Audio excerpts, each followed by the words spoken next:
Iglesia, con la paz del Señor.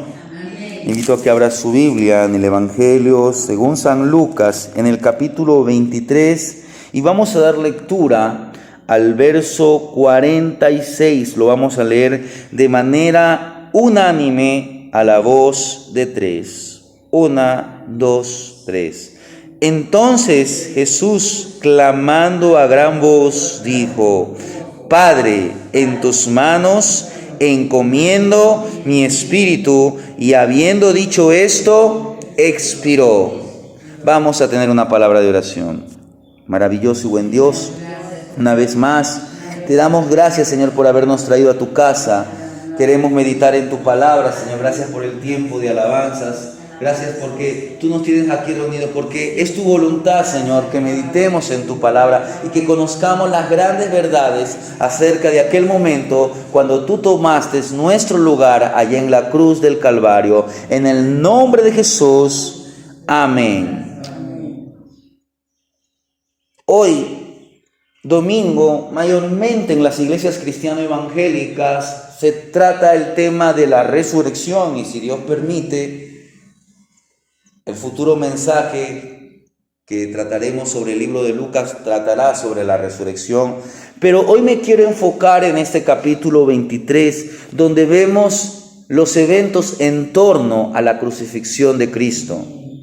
Porque si tuviera que optar por un solo tema en la Biblia para comprenderlo a profundidad, creo que yo escogería la crucifixión. ¿Por qué? Porque la cruz, la crucifixión de Cristo, es el fundamento de nuestra fe, de la fe cristiana. Es la esencia de nuestra vida.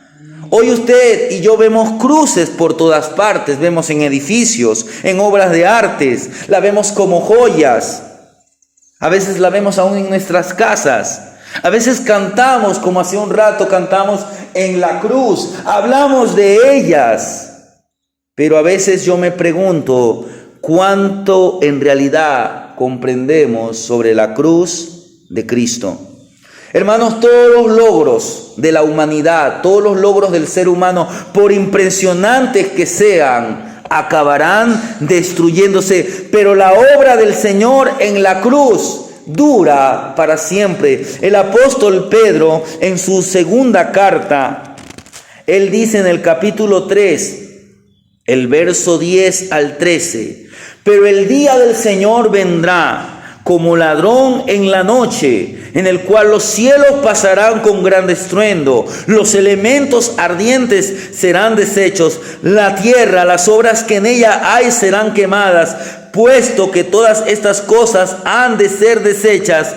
¿Cómo no debéis vosotros andar en santa y piadosa manera de vivir, esperando y apresurándoos para la venida del día de Dios, en el cual los cielos encendiéndose serán deshechos, los elementos siendo quemados se fundirán? Pero nosotros los cristianos, nosotros esperamos, según sus promesas, según las promesas de Cristo, cielos nuevos y tierra nueva, en los cuales mora la justicia. Mire, este es el acontecimiento de la cruz. Es el más importante, es el más asombroso para el apóstol Pablo, que era un hombre que él comprendía la importancia de la cruz. Cuando él llegó a la ciudad de Corinto, él no vino con un discurso elocuente, no vino con palabras persuasivas. Él dice: me propuse no saber entre vosotros cosa alguna, sino a Cristo y a este crucificado. Eso lo dice en su primer carta a los Corintios, en el capítulo 2, versos 1 y verso 2. ¿Y esto es por qué? Porque, hermanos, fue en la cruz donde el Mesías, donde Cristo pagó nuestra redención. Éramos nosotros quienes debíamos estar en aquella cruz, mas el justo murió por los injustos. Así que dediquemos un poco de tiempo a reflexionar sobre los extraordinarios acontecimientos ¿Por qué? Porque los acontecimientos en aquella cruz, hermanos, fueron planeados, fueron ordenados por Dios desde antes de la fundación de la creación, desde antes de la creación, desde antes de la fundación del mundo. Por eso quiero que meditemos aquí en este capítulo 23 del Evangelio de Lucas, donde nos encontramos vislumbrando desde este momento por las Escrituras los eventos de aquel día, cuando Jesús fue a la cruz en mi lugar. Ese es el mensaje en esta mañana, cuando Jesús fue a la cruz en mi lugar. En primer lugar, en casa usted medite todo, lea todo el capítulo, pero no solamente lea, sino medite, trate de reflexionar. Pero mire lo que encontramos en los primeros 25 versículos de este capítulo 23. Como subtítulos en mi Biblia, ¿qué dice? Primeramente dice Jesús ante Pilato. Luego nos dice Jesús ante Herodes. Y luego nos dice Jesús es sentenciado a muerte. Mire el proceso, el juicio político o el juicio judío, mire. Porque si usted lee el capítulo anterior, usted va a ver que Jesús fue primeramente ante el concilio, ante los líderes religiosos judíos. Ahí fue la primera instancia del juicio judío. Ellos, cuando empezaron su juicio, ellos se enfocaron en la cuestión de que el Señor Jesús había blasfemado. ¿Por qué? Porque le preguntan al Señor Jesús, ¿eres tú el Hijo de Dios? Y Él les dice, ustedes lo han dicho.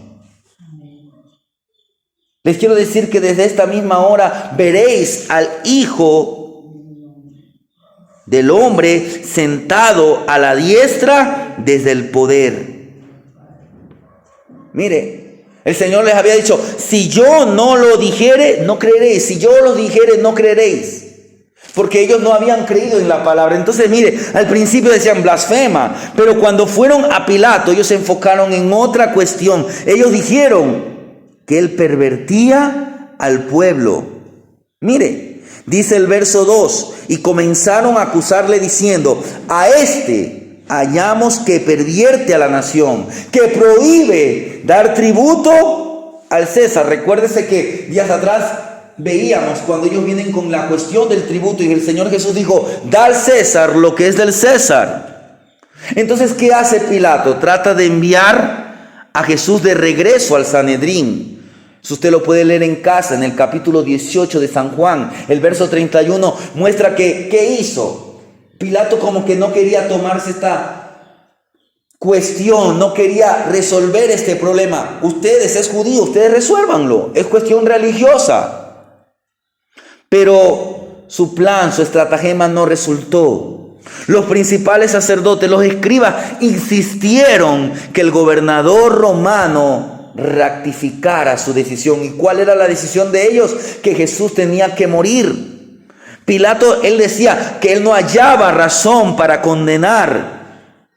Dice el verso 4, la parte final, ningún delito hallo en este hombre. Pero ¿qué hacen los líderes? Se portan más efusivos en sus intentos de matar a Jesús. Dice que aún actuaron con violencia. Mire, ellos porfiaban diciendo, alborota al pueblo, enseñando por toda Judea, comenzando desde Galilea hasta aquí. Mire, entonces, ¿qué hace? Aquí, ¿qué hace Pilato cuando escucha que Jesús es de Galilea o que había empezado en Galilea? Ah, es de Galilea. Pero ¿qué es lo que le quiero mostrar en estos primeros 25 versículos? Que Jesús fue a la cruz sin presentar defensa. Si usted tiene un problema judicial, ¿qué es lo que primeramente a veces uno hace? Busca un abogado. Y Jesús no tuvo abogado alguno. Fue a un juicio sin abogado. Y la Biblia dice que él no abrió su boca. No presentó defensa. Más luego llega a donde Pilato, a donde Herodes, y puesto que Herodes había escuchado de Jesús, Jesús venía de la región, de la provincia, de la jurisdicción de Herodes, pero tampoco esto dio resultado. Herodes había querido por muchos tiempos conocer a Jesús. Eso usted lo cuenta en el capítulo 9, los versos 7 al 9 de Lucas. Y él esperaba que Jesús hiciera algún milagro, pero cuando finalmente se encontraron, o él se encuentra con Jesús, Jesús no hace ningún milagro, ni siquiera le dijo nada. ¿Y por qué pasó esto? ¿Por qué Jesús no le dirigió palabra a Herodes? Porque Herodes, recuérdese lo que había hecho tiempo atrás, había dado muerte a Juan el Bautista. Herodes había silenciado la voz de Dios para él. Porque ¿quién era el que le proclamaba la palabra? ¿Quién era el que le decía arrepiéntete?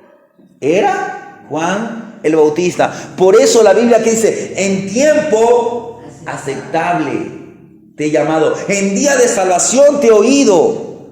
Miren lo que está pasando a nuestro alrededor, en nuestro entorno. No tenemos que irnos muy lejos, no tenemos que irnos a otros países. Lo que está pasando en Machala, lo que está pasando en Alausí, lo que está pasando muy cerca de nosotros, lo que está pasando aquí en Santa Isabel.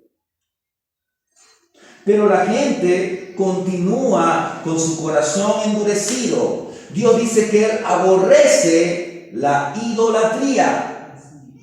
Y cuando en esta semana la gente debería ir a las escrituras, no a las tradiciones. Cuando Dios dice, venid a mí todos los que estéis trabajados, cargados, que yo os haré descansar, pero llevad mi yugo. Hermanos, nuestro Señor soportó ultraje de mano de sus enemigos, pero todo lo soportó con valentía. Recuérdese que Él es el compasivo, pero también a la vez el valiente, Hijo de Dios e Hijo del hombre. El Señor soportó todo con valentía. En su casa le hace el Salmo, Isaías capítulo 53 o el Salmo 22, porque estos capítulos se escribieron cientos de años antes de la crucifixión de Jesús. Pero mire cómo dice Isaías capítulo 53. Usted manténgase en Lucas. Yo le voy a leer lo que dice Isaías 53, el verso 7. Mire lo que dice. Angustiado él y afligido, no abrió su boca. Como cordero fue llevado al matadero, y como oveja delante de sus trasquiladores, enmudeció y no abrió su boca. Yo no sé si alguien de los que están aquí presentes alguna vez trasquiló una oveja, pero lo que yo he escuchado, no sé si usted haya visto, pero dicen que cuando a la oveja la trasquilan, o aún cuando ella va al matadero, es decir, la llevan para matarla, dice que la oveja va en silencio. No es un animal que busca defenderse, no busca actuar con violencia. Usted ve que si usted coge a un pollo, una gallina, el animal patalea. Pero mire cómo el Señor, por eso en primer lugar, el Señor fue a la cruz sin presentar defensa. El apóstol Pedro en su primer carta, dice en el capítulo 2, primera de Pedro, capítulo 2, el verso 21 en adelante, dice así: pues para esto fuisteis llamados, porque también Cristo padeció por nosotros, dejándonos ejemplo, para que sigáis sus pisadas, el cual no hizo pecado, ni se halló engaño en su boca, quien cuando le maldecían, no respondía con maldición, cuando padecía, no amenazaba, sino encomendaba la causa al que juzga justamente. Recuérdese la última expresión, la última frase o la última palabra que Jesús dijo en la cruz: Padre, en tus manos encomiendo. Pero ¿cómo empezó? Padre, perdónales. Hermanos, Pilato intentó escaparse de su responsabilidad. Él, ¿qué hizo? Se recordó. Primeramente él ofrece que lo azoten a Jesús. Luego, ¿qué? Como en aquella fecha se acostumbraba a dejar en libertad a un prisionero durante la Pascua, ¿qué hace? Le dice a la multitud, le dice a la gente: miren, escojan, aquí está un prisionero llamado Barrabás y aquí está Jesús. La multitud, incitada por los líderes, porque mire lo que dice el verso 23 del capítulo 23. Él les dijo por tercera vez: pues qué mal ha hecho este, ningún delito digno de muerte hallado en él, le castigaré pues y le soltaré. Él tenía la autoridad. Mire, él no tenía que pedir permiso. El pastor Héctor aquí a veces ha predicado un mensaje que se llama el dilema de Pilatos. Porque él tenía la autoridad. Pero ¿qué hizo? Le dijo a la multitud: escojan, Barrabás o Jesús. Él pidió que la gente escogiera. Y Pilatos, cuando escucha lo que la gente dice: queremos suelto a Barrabás, Pilato accedió. Su trabajo era procurar que se hiciera justicia, y sin embargo Pilato cedió a la presión de la multitud después de afirmar por 3 veces que Jesús era inocente. Jesús dio testimonio de la buena profesión delante de Poncio Pilatos, así dice el apóstol Pablo a Timoteo en 1 de Timoteo 6, verso 13. Pero Pilatos no quiso aceptar la verdad. Creo que era ayer o el día viernes, salí, pasé por la casa de unos hermanos y ellos tenían prendida la televisión. Estaban dando una miniserie que siempre la dan, o no siempre, pero mayormente la dan en estos días. Y una de las escenas era cuando Pilatos estaba con Jesús y le pregunta: ¿qué es la verdad? Él no se daba cuenta que la verdad estaba frente a él, porque Jesús dijo: yo soy el camino, la verdad y la vida. Él condenó a la verdad. Por eso es que el mundo entero está engañado, porque condenan la verdad del evangelio, hermanos. Pero en segundo lugar, veamos desde el verso 26 al verso 32, porque aquí ya vemos el momento en que el Señor es llevado hacia aquel lugar llamado el Gólgota, o el lugar de la calavera, o también conocido como el Monte Calvario. Mire lo que nos dice: y llevándole, dice el verso 26, tomaron a cierto Simón de Cirene, que venía del campo, y le pusieron encima la cruz para que la llevase. Mire, en segundo lugar, hemos visto que primeramente Jesús fue a la cruz sin presentar defensa, pero en segundo lugar el Señor fue a la cruz sin pedir simpatía. Se exigía en aquellos tiempos que el condenado llevara la cruz al lugar de su ejecución. Pero usted tiene que haber visto, o al leer las Escrituras, usted sabe que el Señor así lo hizo al principio de su jornada, pero no pudo continuar. La Biblia no dice en ningún momento que Jesús se cayó. Cuidado, porque en la tradición católica romana enseñan, creo que el Señor se cayó 1, 2 o 3 veces, no sé bien. La Biblia no dice eso, pero probablemente debido a la debilidad, a consecuencia o efecto de lo que él había sufrido, el Señor había sido azotado, no una, no dos, muchas veces por diferentes personas, había sido golpeado, había sido escupido. Y como los soldados querían acelerar la ejecución, ¿qué hacen? Obligan a un tal llamado Simón de Cirene. Él venía de una ciudad llamada Cirene. Se entiende que Cirene era una aldea por África. Pero este tal vez era un judío que se había quedado por allí, tal vez en alguna de las dispersiones que sufrieron los israelitas. Pero este hombre tal vez acostumbraba ir en la fiesta de la Pascua a Jerusalén. A este hombre lo obligaron a llevar la cruz. Tal vez para este hombre fue una experiencia humillante. Este judío de Cirene que había venido a Jerusalén para la fiesta. Recuérdese que en el día de Pentecostés habían gentes de diferentes ciudades, países. Dice que habían partos, medos, elamitas. Asimismo, en la fiesta de la Pascua, la población se multiplicaba. Venían de diferentes lugares y había venido este hombre de Cirene.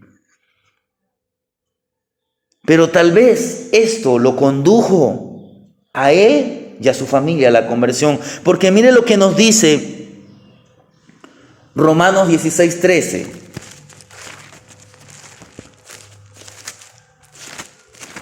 Aquí dice,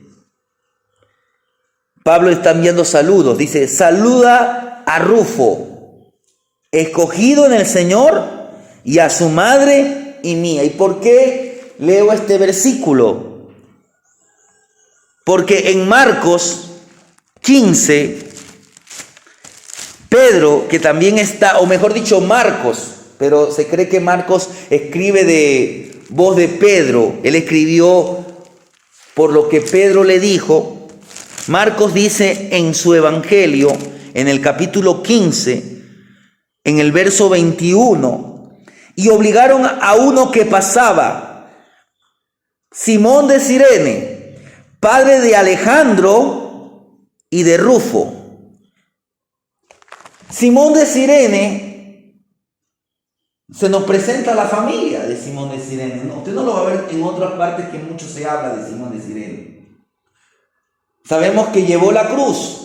Sabemos que era padre de un tal Alejandro y de Rufo. Y Pablo, cuando escribe la carta a los romanos, dice, salúdenme a Rufo. Es probable que Rufo estaba en Roma. Puede ser que Rufo llevó el evangelio a Roma, pero dice, saluda también a la madre de él, porque es como mi madre. En otras palabras, esta familia había venido a los pies de Cristo. Y tal vez esa experiencia, ese encuentro con aquel hombre inocente. Hay una película muy famosa, ganadora de algunos premios Oscar, se llama Ben-Hur. Es una historia ficticia. Pero en esa película, en esa obra, porque primeramente fue una obra literaria, el protagonista tiene su madre que está leprosa. Y en un momento este hombre se encuentra con Jesús. Jesús le ofrece un poco de agua, pero más adelante llega a saber que ese hombre que le había ofrecido agua estaba siendo crucificado. Y él va a la cruz, ve la escena de la cruz y cree en aquel crucificado. Su vida es cambiada. Su madre, que había sido leprosa, fue sanada. No le digo que esto es verdad, esto es una obra ficticia. Pero lo que quiero recalcar es que tanto en esta historia real, la historia de Simón de Cirene, como en la historia ficticia de Ben-Hur, dos personas se encuentran con Jesús y su vida es transformada. Si usted tuvo un encuentro verdadero con Jesús, la Biblia dice que de modo que si alguno está en Cristo, nueva criatura es. Mire, qué contrariedad. Recuérdese que Simón Pedro se había ofrecido ir a la prisión, ir a la muerte, pero fue otro Simón el que fue con Jesús al Calvario. Pero siguiendo, mire, usted va a encontrar que en el camino dice que la gente comenzó a lamentarse. Las mujeres lloraban, hacían lamentación. El Señor les dice, hijas de Jerusalén, no lloréis por mí, llorad por vosotras mismas, por vuestros hijos. Dice que le decía, bienaventuradas las estériles y los vientres que no concibieron y los pechos que no criaron. La gente decía, caed sobre nosotros y a los collados cubrirnos, porque si en el árbol verde hacen estas cosas en el seco, ¿qué no se hará? Mire, estas son unas palabras antes de Jesús ir a la cruz. Era una palabra para muchas mujeres de Jerusalén. ¿Por qué? ¿Por qué? Porque Israel estaba rechazando a su Mesías, al único Salvador, al Hijo de Dios, y esto sería para juicio. A veces muchos enfatizamos los aspectos físicos de los sufrimientos de nuestro Señor, pero nos olvidamos de la agonía espiritual que soportó en la cruz. ¿Cuál fue la mayor agonía para el Señor? No fueron los clavos, no fue la corona de espinas, no fue, todo eso fue sufrimiento, pero su mayor sufrimiento fue la separación que Él experimenta en un momento con su Padre. No Dios Hijo, sino Dios humano. Ese Jesús humano, si podríamos decir, esa parte humana de Jesús experimentó, porque en el seno de la Trinidad no puede haber desunión. Pero el Hijo, aquel Hijo del hombre, que desde su concepción hasta la cruz no había experimentado en ningún momento separación, porque en Él no hubo pecado, al ir a la cruz, al tomar su lugar, mi lugar, Él experimentó muerte espiritual con el Padre. Pero al mirar hacia el futuro, el Señor veía gloria.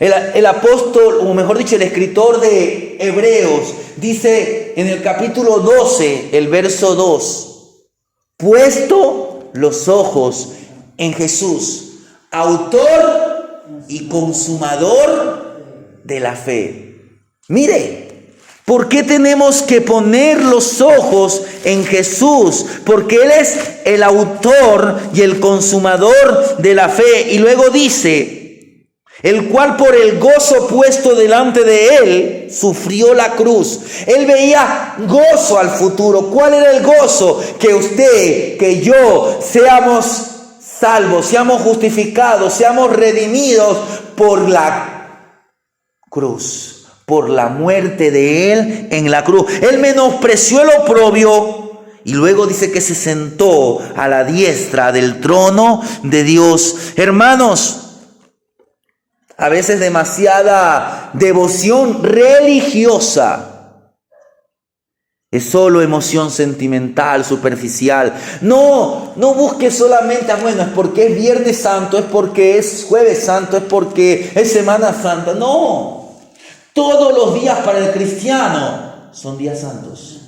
Todos los días nosotros tenemos que recordar que un día en la cruz del Calvario Jesús tomó su lugar, mi lugar, porque éramos nosotros. Pero cuánto más en este día que la gente hace énfasis, tenemos que ir a la cruz, tenemos que ir a las palabras del Señor Jesús que Él expresó allí en la cruz del Calvario.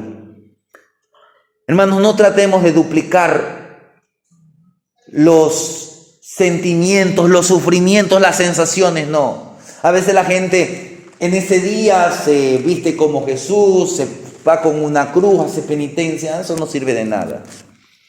Lo que usted tiene que hacer es, como dijo el apóstol Pablo, con Cristo estoy juntamente crucificado. Mire, lo pusieron al Señor con dos malhechores. Y aquí quiero ir a mi tercer punto. Hemos visto que el Señor fue a la cruz sin presentar defensa, sin pedir simpatía, pero también fue sin resentimientos. Y eso lo expresó en la primera palabra. Él dice en esta primera expresión, Padre, verso 34, Padre, perdónales porque no saben lo que hacen. Y repartieron entre sí sus vestidos echando suertes.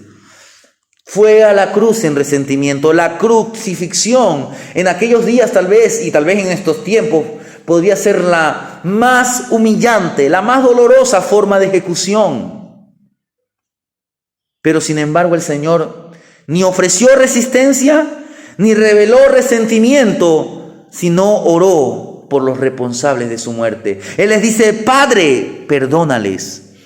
Su oración no obtuvo tal vez automáticamente perdón personal para sus enemigos, pero sí contuvo la ira de Dios por casi 40 años. ¿Por qué Jesús le dice al Padre: Padre, perdónales? Porque no saben lo que hacen. Porque ellos no sabían, porque tenían el corazón endurecido, que estaban allí crucificando al autor de la vida.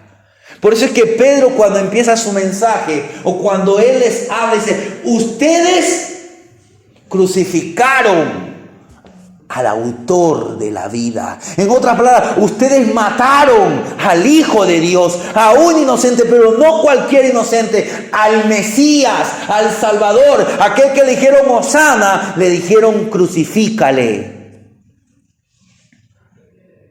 Porque no recibieron la palabra, es que actuaron así. El Señor le dio tiempo, 40 años le dio tiempo a la nación de Israel para que se arrepintiera. Pero cometieron otro tremendo asesinato. Hubo otro hombre que dijo palabras similares a las de Jesús. Él dijo: Padre, no les tomes en cuenta. Ese hombre se llamó Esteban, el primer mártir. Pero hermano, escúcheme. No quiero que usted le tenga resentimiento a los judíos, porque ese no es nuestro deber. Nuestro deber, ¿cuál es por Israel? Orar.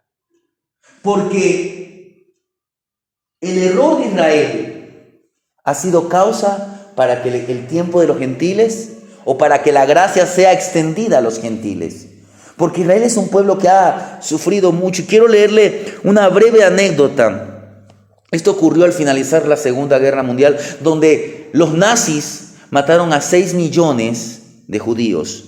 Dice así, esta es una reflexión del hermano Win Collier de Ministerios Nuestro Pan Diario. Dice así: los libertadores encontraron esta oración entre los escombros del campo de concentración de Ravensbrück, donde los nazis exterminaron a casi 50,000 mujeres. ¿Cómo las exterminaban? Las metían en un horno. Y esta oración decía así, estaba en un papel: oh Señor, no solo acuérdate de los hombres y mujeres de buena voluntad, sino también de los de mala voluntad, pero no recuerdes el sufrimiento que nos infligieron. Recuerda los frutos que tuvimos gracias a este sufrimiento: compañerismo, lealtad, humildad, valentía, generosidad, grandeza de corazón. Y cuando llegue el juicio, que todos nuestros frutos sean su perdón. Hermanos, no podemos imaginar el miedo, el dolor ocasionado, ni el del Señor Jesús, ni de aquellas mujeres que aterrorizadas fueron tal vez a un horno para ser quemadas vivas.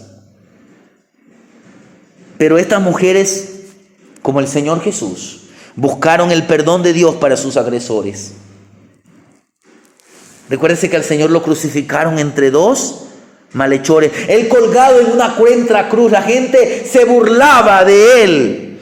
A otros salvó: sálvate a ti mismo. Pero él decía: Padre, perdónales, porque no saben lo que hace. Porque el perdón que Jesús ofrece parece inconcebible, pero él lo pone a nuestra disposición. En su gracia divina, él derrama perdón de manera libre, de manera gratuita. Hermanos,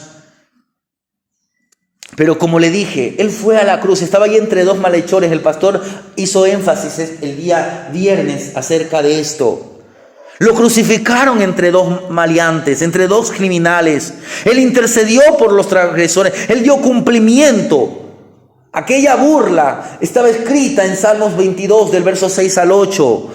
La bebida que le ofrecieron, el vinagre que le ofrecieron, estaba en Salmos 69, 21. La luz, las tinieblas, nos recuerdan lo que dice los primeros versículos del Salmo 22. Y el grito que él expiró estaba en Salmos 31, verso 5. Todo esto era para que se cumpliera las Escrituras, porque ya estaba determinado por Dios Padre y la Trinidad en su esencia, que que el Hijo tenía que dar su vida en rescate de nosotros. Pero en cuarto lugar, el Señor Jesús fue a la cruz para salvar. Uno de los dos criminales, al ver lo que sucedía, al principio los evangelios nos presentan que este criminal, este ladrón, este delincuente, estaba también junto con el otro diciéndole: a otro salvó, sálvate a ti mismo. Pero tal vez en un momento reflexionó: la gente se burla y este hombre no dice nada. Lo que le he escuchado decir es: Padre, perdónales. Vio tal vez en su mirada una mirada de gracia, de amor. No vio resentimiento. ¿Qué sabía este hombre? ¿Qué sabía este ladrón que Jesús tenía un reino? Probablemente porque había un letrero que decía: este es el rey de los judíos. ¿Cómo supo que Jesús podía salvarlo? Porque tal vez oyó a los burladores que decía: salvó a otros.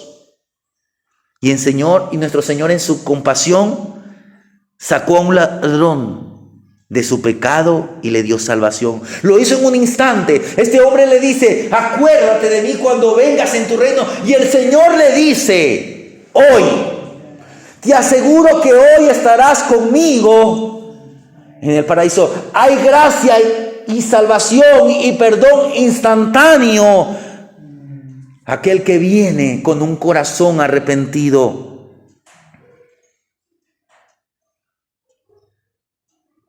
Pero hubo un momento, después de algunas expresiones, después de que él dijo: consumado es. En aquel momento la Biblia dice que el velo del templo se rasgó, pero su última palabra, él dice: Padre, en tus manos encomiendo.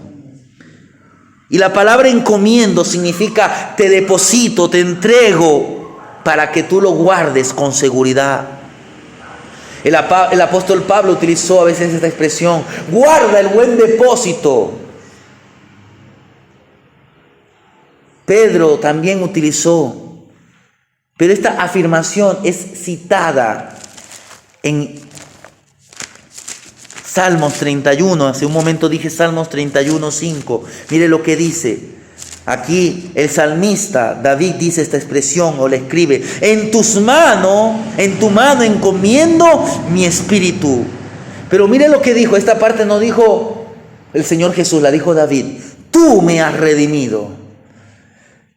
Que hoy usted y yo podamos decir, el Señor dice: Padre, en tus manos encomiendo mi espíritu. Y nosotros podamos decir: tú me has redimido, Jehová, Dios de verdad.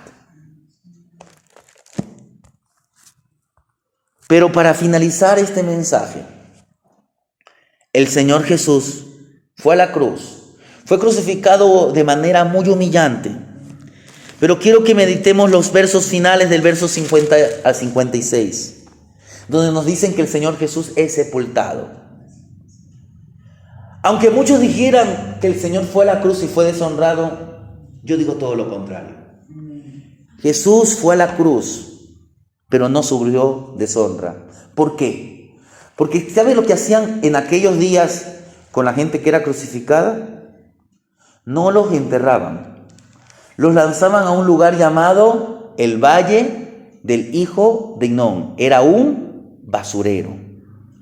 Y lo más probable es que los cuerpos de esas personas o eran devorados por las aves de rapiña, o eran devorados por los perros y otros animales más que andaban en ese lugar. ¿Qué pasó con el Señor?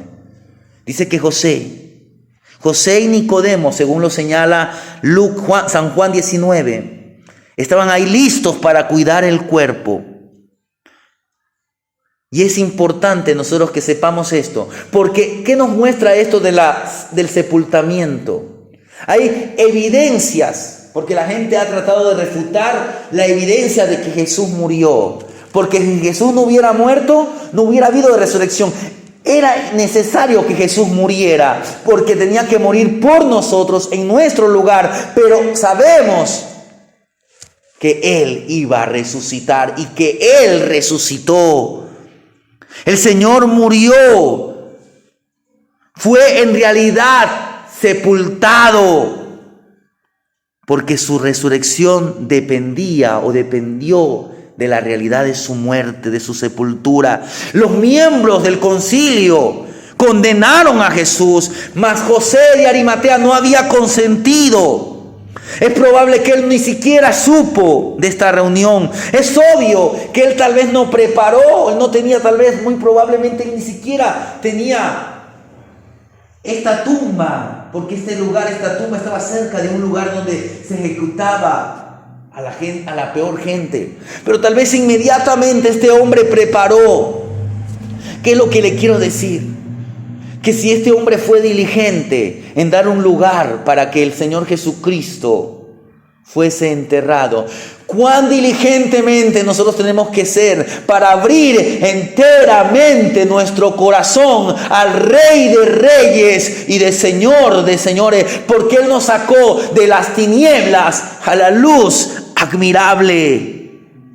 Como era el día de preparación antes del sábado, lo hicieron rápidamente. Las mujeres que habían venido con el Señor desde Galilea vieron el lugar del sepulcro.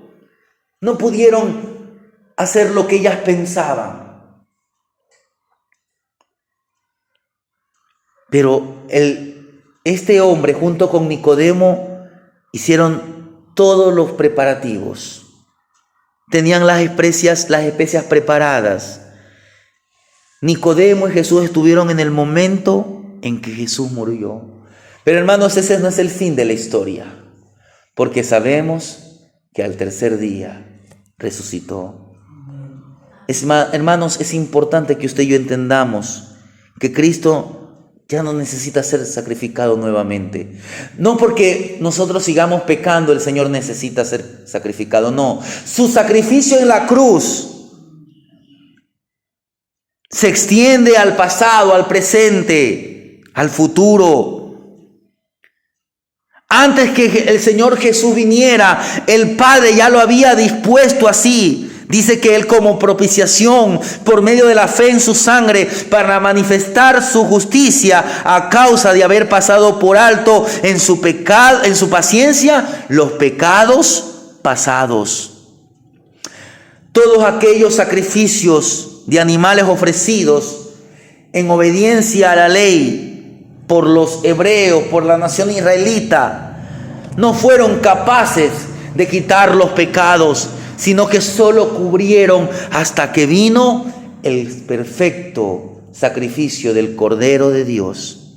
Pero aquellos que por la fe confiaron en Jesús antes de la cruz, hoy, después del momento de aquel sacrificio, y los que vendrán, tienen en Cristo, si permanecen en Cristo, seguridad de eterna salvación. El alcance, la importancia, el poder transformador de la crucifixión está más allá de toda comparación.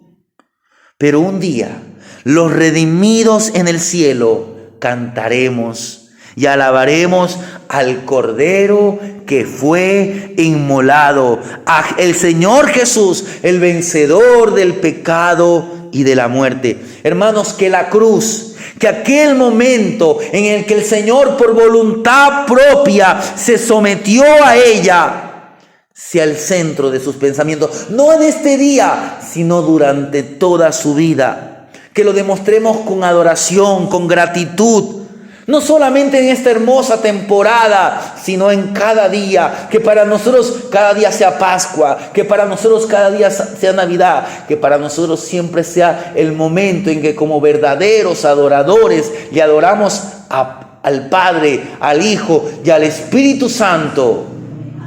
Adoración en espíritu y en verdad, porque la salvación no solamente fue por Jesús, fue por el Padre, por el Hijo y por el Espíritu Santo. Hermanos, como hace un momento cantamos, cuán grande es el amor de Cristo. Recuerde y recordemos aquel día cuando Jesús fue a la cruz en mi lugar. Amén.